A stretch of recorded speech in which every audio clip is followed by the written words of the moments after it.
BX1 +. L'édito Fabrice Grosfilet. C'était il y a pile un an. On découvrait l'existence d'un mystérieux virus. On apprenait qu'il avait frappé en Chine, dans la ville de Wuhan, quelques jours avant les fêtes de fin d'année. Quelques articles de ci, de là. Et puis le 5 janvier, une première dépêche de l'agence France Presse. Quelques jours plus tard, l'annonce des premiers morts, le confinement chinois. On se demande ce qu'est ce virus qu'on compare à l'époque avec le SRAS. 3 février, un groupe de 7 Belges sont rapatriés de Chine.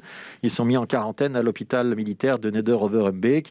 Et il faudra attendre le 11 février pour que ce coronavirus prenne le nom de Covid-19. Dans ce studio, ici à BX1, on avait interrogé à ce moment-là pour la première fois Marius Gilbert, on avait appelé Emmanuel André, on essayait de comprendre. Le virus avait fini par débarquer en Italie, puis vous connaissez la suite, toute la suite. C'était il y a un an. Et ça nous semble une éternité, puisqu'en un an, 650 000 Belges auront été contaminés. C'est la moitié de la région bruxelloise, par exemple, que nous avons enregistré 19 000 décès et connu 2 confinements. En un an, nous avons changé de gouvernement. Ce n'est plus Maggie De Blok, mais Frank Vandenbroek qui occupe le poste de ministre de la Santé. Ce n'est pas qu'un changement de ministre, c'est un changement de style. On est passé de la petite grippe au respect des chiffres, rien que les chiffres, tous les chiffres. Rigueur, rigueur et rigueur. En même temps, cette première mention du coronavirus, c'était il y a un an, et ça nous semble hier, tellement le monde, notre monde, ne tourne plus qu'autour de cette information, le suivi des contaminations, le nombre de lits occupés dans les hôpitaux, les mesures de quarantaine et autres restrictions qui rythment notre quotidien. Alors nous sommes au tout début de l'année 2021, on aurait tellement voulu que ça ne ressemble pas au début de l'année 2020, et pourtant, cette réalité de la maladie, de la pandémie n'a pas disparu. La Belgique enregistre toujours 1500 contaminations par jour. 1500 contaminations par jour. Voilà, c'est le chiffre avec lequel nous devons vivre.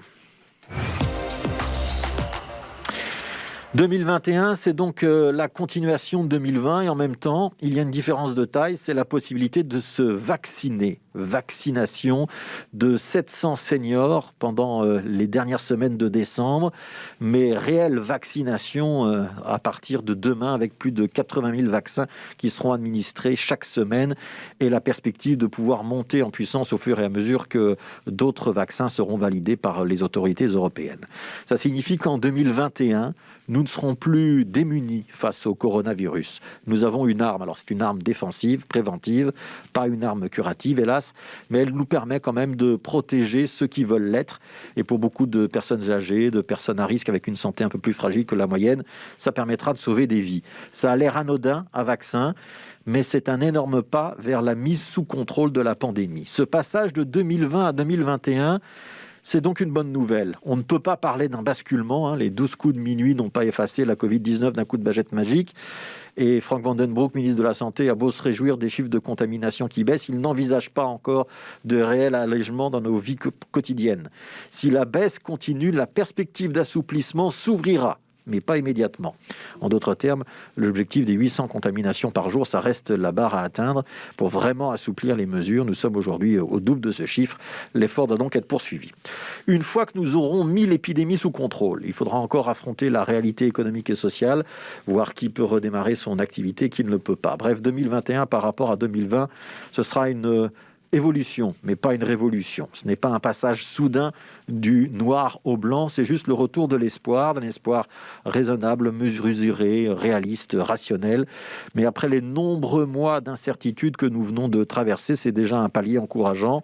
Ce 1er janvier, nous n'avons pas basculé dans un nouveau monde, nous avons juste repris un petit peu les rênes, et c'est déjà beaucoup.